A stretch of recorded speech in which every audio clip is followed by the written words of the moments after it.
This video is made in collaboration with SafetyWing, providers of travel medical insurance. It's expensive, it's complicated, it's dangerous, and what about my M.O.T? We're Willow and Lee, a couple of adventurous souls, and the proud owners of Ruby, our trusty 1976 VW Kombi. Together we've been exploring the world 1 mile at a time, embracing van life, overlanding and discovering the hidden gems along the way. Our journey began with a dream, to experience the beauty of travelling on a budget, connecting with different cultures and creating unforgettable memories. From the scenic roads of Uruguay to the vibrant landscapes of Colombia and beyond, we've been sharing every twist and turn of our adventure along the way. In today's video, we hope to inspire you to chase your dreams, step out of your comfort zone and explore the incredible countries of South America. So make yourself comfortable and let us explain to you why South America should be your next travel destination.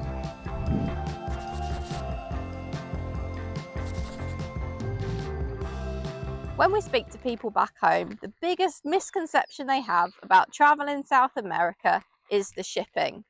So let me ask you a question. How much do you think it costs to ship a camper van from Europe to South America? The rough cost to ship your camper is about £2,500. If you think that's really expensive, you need to bear in mind that once you're here, the fuel, the camping and the insurance is so much cheaper, and you actually need sunglasses over here. Well, that's a bit of a grey area. On the government website, there's not much information about travelling outside of the UK in a UK registered vehicle for longer than 12 months. The only information is that after 12 months, you should permanently export your vehicle to the country you're living in. And that doesn't really work for us because we're never permanently staying in one country. The M.O.T is an official road legal document specifically for the UK. When we enter a new country, the only document they require is our V5, which is a vehicle ownership document. With that, you receive a temporary import permit. Now, technically, you're given this based on your vehicle meeting the road legal requirements from your home country. But as the UK doesn't have any direct communication with any other countries about this, it's not something that is checked upon, and there's no way to officially say whether your vehicle meets those requirements or not. And in 2 years, it's never been an issue. So our solution was to declare Ruby as SORN. And if we were ever to return to the UK, we would either book her into an M.O.T centre or a garage to make sure she's road legal once again. Now, if you watch our channel regularly, you know that we've broken her many times and had a lot of bad welding done to her. So there's no way she's passing an M.O.T test right now. She's most likely going straight to a garage. Now, you are not going to find a UK insurance company to cover you on a trip like this. But that doesn't mean you're not going to find insurance. When we arrive on borders, there's normally an office where you can take out an insurance policy for that specific country. And on average, it costs us about £10 a month. What you will find, however, that the most you can get is third-party insurance to cover damage to other vehicles and not your own. But that's one of the risks you take when you do adventure travel, right? Now, our trip actually started in the States, and so before we left, we bought a year's worth of travel medical insurance because we all know how crazy the cost of healthcare is over there. The problem was our year of travel cover finished, and we still wanted to keep traveling. Now, because our insurance company was not a nomad friendly company, they wouldn't let us renew our policy, and we couldn't get something else with another provider because we'd already left. SafetyWing, however, offer nomad friendly insurance, and that means that you can buy your cover before you start or whether you've been traveling for years. And they also offer a pay as you go service, meaning that you're not tied into yearly contracts and that you've got that extra bit of flexibility that you really need if you're traveling. Another great feature that they offer is the option to add on gadget insurance, and having spent so much money replacing our own gadgets ourselves, it is something I would seriously recommend getting. Make sure that, like SafetyWing, your provider covers you for a range of sports, because sometimes it's actually a booking requirement, and sometimes, if you're somebody like Lee, you might need it. If you want to learn more about SafetyWing, then click on the link in the description below. Whether you're in the UK, US or South America, finding a safe place to camp is always a high priority for any van lifer. Unlike in the UK, here in South America there are loads of amazing wild camp spots. Whether we're parked up on a gorgeous beach or on top of a snow-capped mountain, we've never really had to pay for a secure campground. Whilst I'm happy to say that we've never had any problems on this trip, that's not to say that they don't exist, which is why we are in multiple country-specific WhatsApp groups, which helps us keep in touch with other local travellers in the area, which means we stay up to date with current events. We also use this iOverlander app, which helps us identify places where other travellers have had peaceful nights. This is our current wild camp spot, which we found using the app. It's close to the beach, it has access to water, and it's been an incredibly safe spot for us and the cats. It also informs us of places where people have had bad night's sleep or felt unsafe. Here's an example in a nearby town where someone's put up a warning for encountering problems. Now, this doesn't automatically mean we'll skip this town. It just means we'll be more vigilant and we'll trust our gut a bit more, which is a really important trait to have on this trip. Our first safety feature we're going to show you is our trusty dash cam. We travelled for years without it and had an accident and it caused a lot of problems. So since then we've always travelled with a dash cam.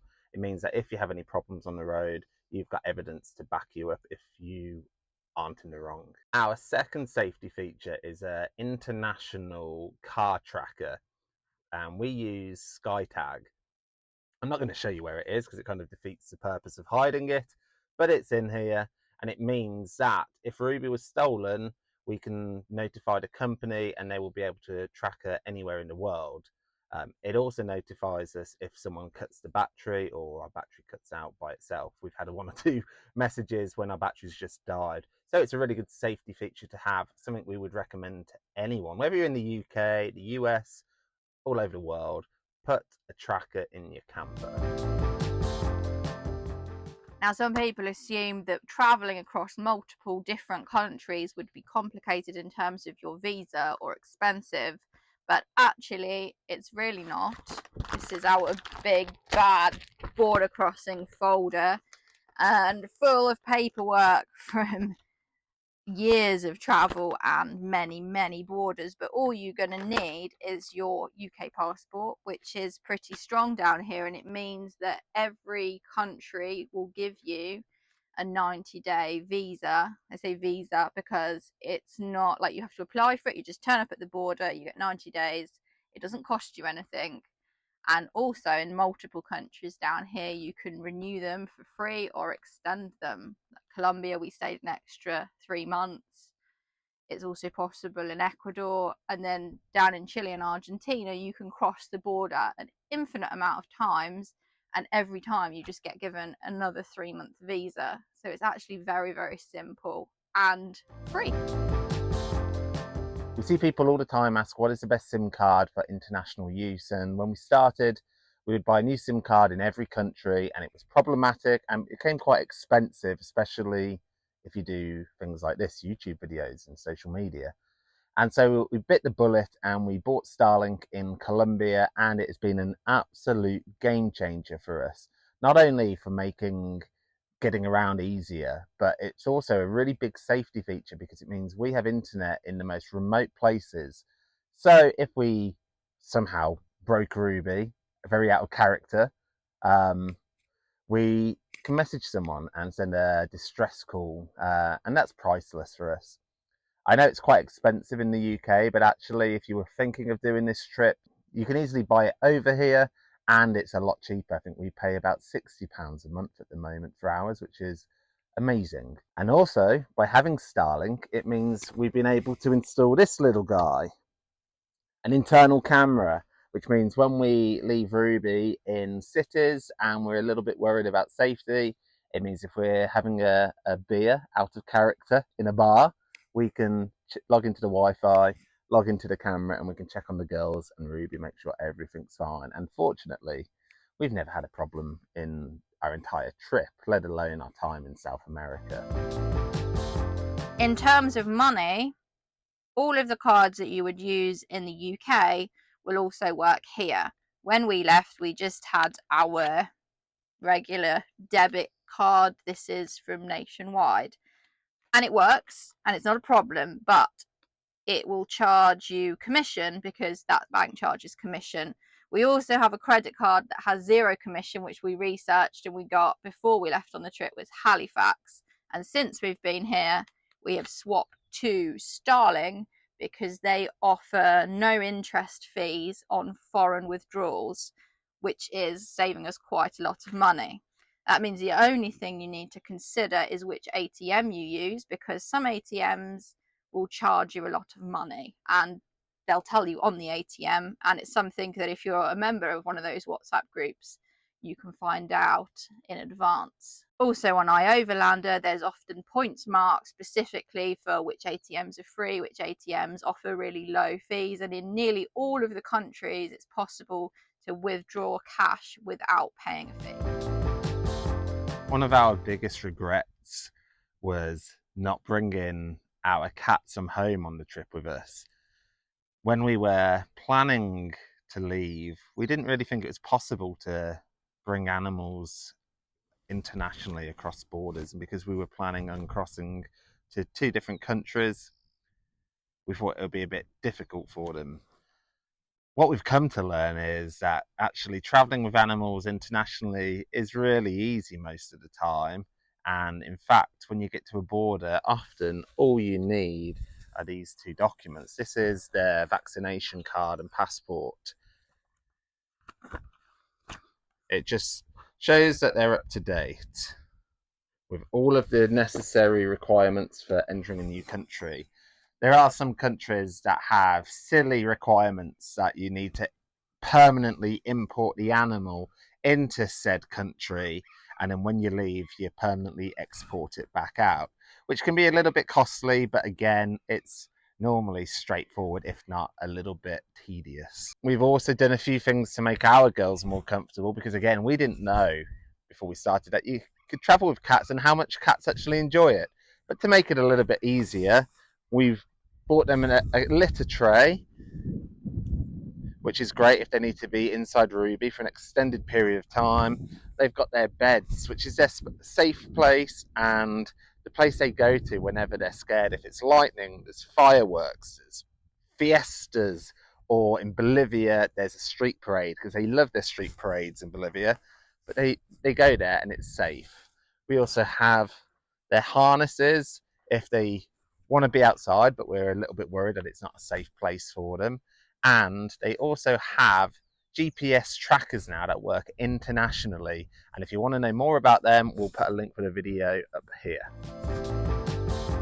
So you don't speak the language. We didn't either when we left on this trip because we didn't really plan on needing it. However, since we have been traveling, we have picked up pretty good Spanish, and we've done that through Michelle Thomas. It's a course that we had online, which you can it's just like an audiobook, and through apps like Duolingo, which help with the vocab. You can do both of them in advance of the trip. You can learn them here.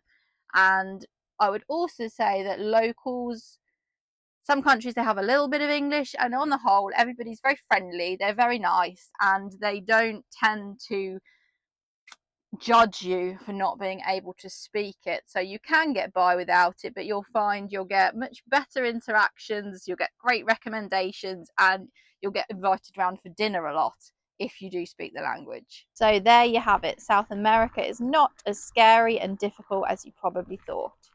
With all the travel restrictions in Europe right now, South America really is a great destination for anyone looking to travel long term. We don't think South America really needs selling, but if you're still unsure, why not check out our new travel channel, Kombi Chronicles Travel.